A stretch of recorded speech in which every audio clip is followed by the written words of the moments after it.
Hello everyone, my name is Florent Farge.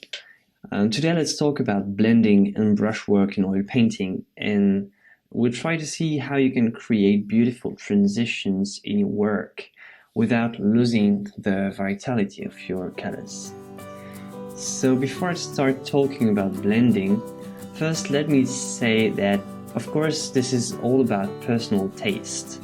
Some artists like to blend a lot and some like to keep visible brushstrokes, and this is part of what defines style. I know that, and if blending is fine with you and you get the type of painting that you want, I mean, it's great for you.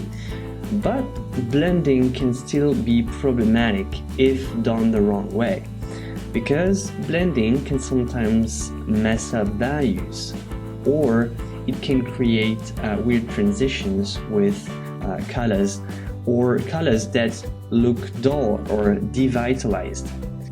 And many beginners can make some mistakes while blending, and they usually get disappointing effects. So let me start with a quote from Harold Speed, who talks about this in his book, Oil Painting Techniques and Materials. He says, "In refining the modeling and getting rid, if necessary, of hard edges, do not soften one tone into another by brushing them together." What Speed is trying to say is that blending two tones to soften the transition should only be done by placing a third tone between them. But Speed also has another idea. He says it cannot be too often insisted upon that the canvas should be touched by the brush as seldom as possible in oil painting. The more often paint is touched, the less vital the impression. What does Speed actually mean, and why would blending with a clean, dry brush be wrong? And because I know that a lot of beginners do that, I'll try to demonstrate what he's thinking about. I want to show you what Speed means by demonstrating with two spheres that I'm going to paint with the same palette that you can see on the left. It's a flesh tones palette that I have from other works. So in the first one, in this one, I'll try to show you what mistakes to avoid when blending. I make these mistakes on purpose, and I make them very exaggerated, but it's to show you the problems with too much blending or blending done the wrong way. So first of all, you can see that I take on this sphere, I take very small quantities of paint, which means that I need to spread more to cover the entire surface. And I don't really go back very often to the palette to take more pigments. So it basically means that I have to touch the canvas very often to cover the entire painting. And this is exactly what Speed is trying to avoid. This is what he's trying to tell. So this is what I call digging into the paint. You really try to dig with your brush into the paint. And this is also another thing that a lot of new painters, beginner painters do, is applying several stripes next to each other. That's it. And there, when everything is laid down, take a soft, clean brush and just blend everything together, and just brush all these different stripes of paint together and try to get something very smooth. So this is something that is actually pretty easy. This is why a lot of beginners do that, because it's a lot easier. You got a lot of control over your transitions, and even from up close it still looks pretty convincing. But the thing is that Speed is trying to tell us to avoid that, because his idea is that by doing this you lose some of the vitality of your colors. So I'm going to use another technique that tries to preserve the vitality of the color using the same palette, and show that to you here. Alright, so for this sphere I'm using the exact same palette, but I'm trying to follow Speed's idea that you should not blend the colors by brushing them together. I'm just using this small sable round for the edges to just get clean edges, but as you can see already I'm going back a lot more often to the palette and take a lot of paint. So I'm trying to overlap the brush strokes and not brush the tones together, but let them flow into each other naturally.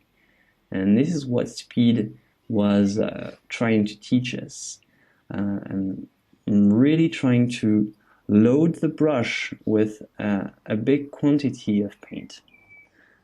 And to me, this is exactly what painting is actually all about, is controlling the quantity of pigment that you apply. And if you use a small quantity and spread everything out like you usually do while blending, you lose some of the vitality of the color.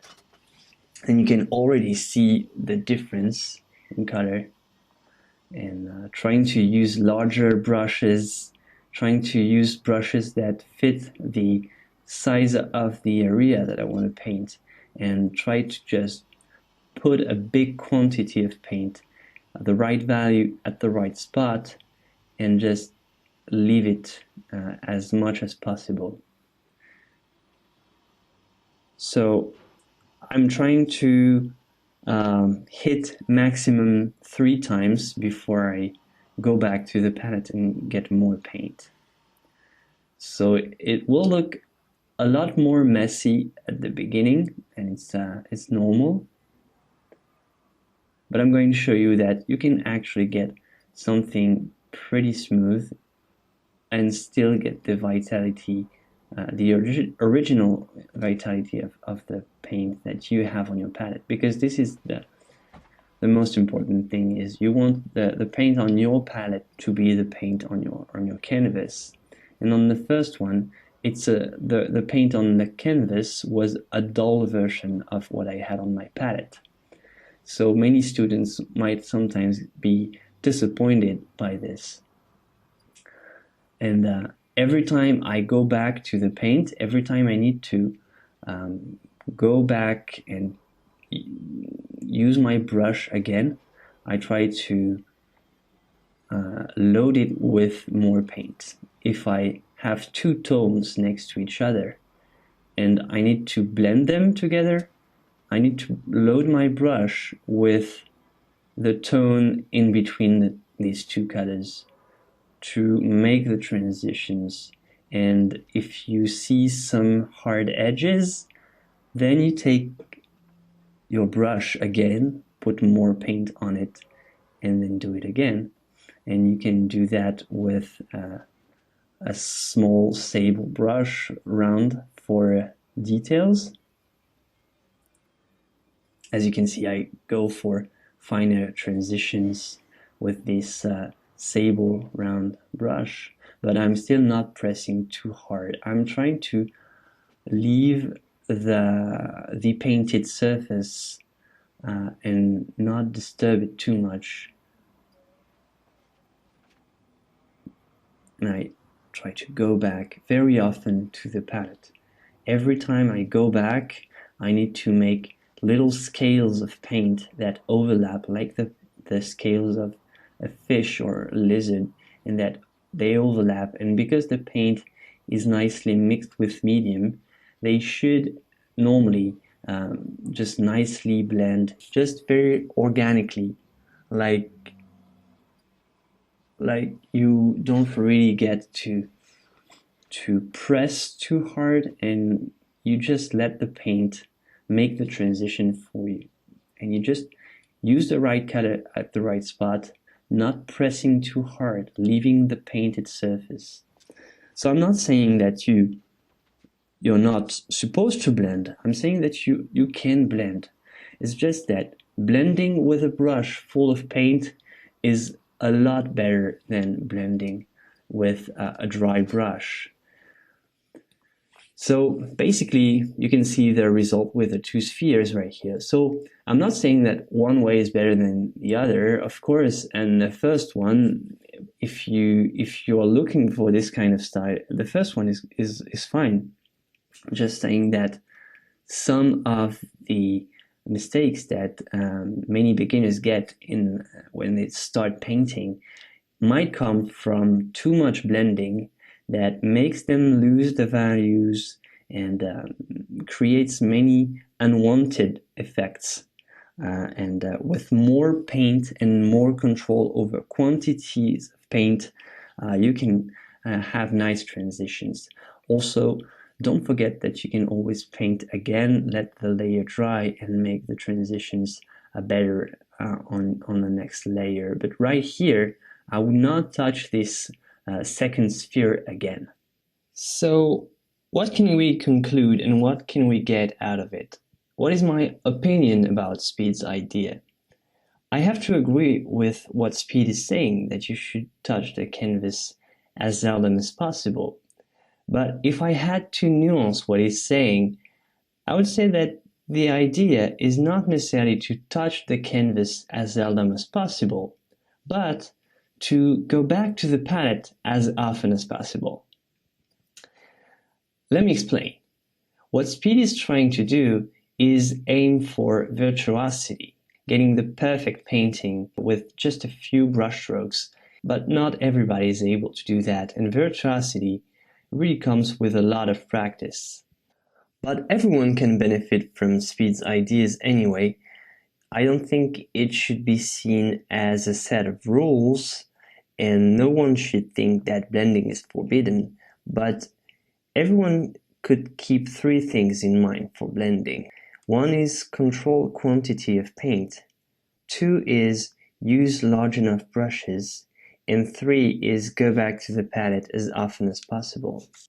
And finally, I'll leave you on two paintings that I did to challenge myself to paint with the very bold brushwork Speed recommends, trying to touch the canvas as seldom as possible.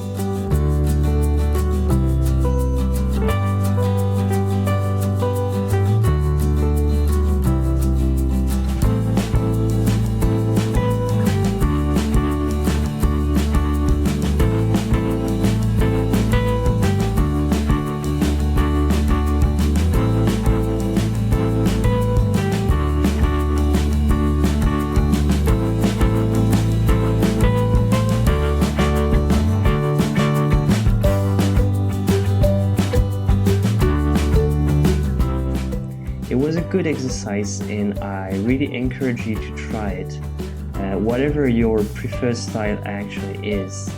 Plus, it's a lot of fun and nothing wrong can come from fun. So there you go. Thanks for watching this video. If you want to help me make more videos, you can go and support my work by going to my TP profile.